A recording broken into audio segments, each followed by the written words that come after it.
Viva এক্সপানিয়া এমন slogan দিতে দিতে মরক্কো থেকে হাজারো অভিবাসী স্পেনের সেউতায় প্রবেশ করেছেন।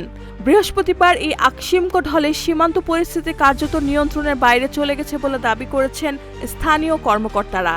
তারা জাতীয় জরুরি অবস্থা ঘোষণা এবং সীমান্তে সেনা মোতায়েনের আহ্বান জানিয়েছেন। স্পেনের স্বরাষ্ট্র মন্ত্রণালয় জানিয়েছে, দেশের সীমান্ত ও নাগরিকদের নিরাপত্তা নিশ্চিত করতে প্রয়োজনীয় ব্যবস্থা নেওয়া হচ্ছে। তবে শুধু অভিবাসন সংকটের কারণে জাতীয় জরুরি অবস্থা ঘোষণার সুযোগ নেই। সীমান্তরক্ষী বাহিনীর কর্মকর্তাদের দাবি, কতজন প্রবেশ করেছেন তা নিশ্চিত করে বলা না গেলেও সংখ্যাটি কয়েক হাজার। প্রকাশিত ভিডিওতে দেখা গেছে শত শত মানুষ সমুদ্র পথ ও সীমান্ত অতিক্রম করে সেউতায় ঢুকছেন। তাদের মধ্যে নারী, শিশু ও পরিবারও রয়েছে। এর আগে বুধবারও বহু অভিবাসী যাত্রী সেউতায় পৌঁছানোর চেষ্টা করেন। এ সময় অন্তত ৩ জনের মৃত্যুর খবর পাওয়া যায়।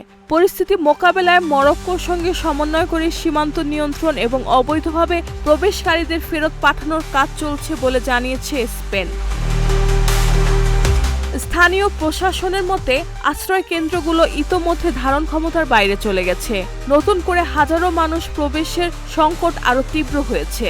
শুক্রবার পরিস্থিতি পর্যালোচনায় সেউতা সফরে যাচ্ছেন স্পেনের স্বরাষ্ট্রমন্ত্রী।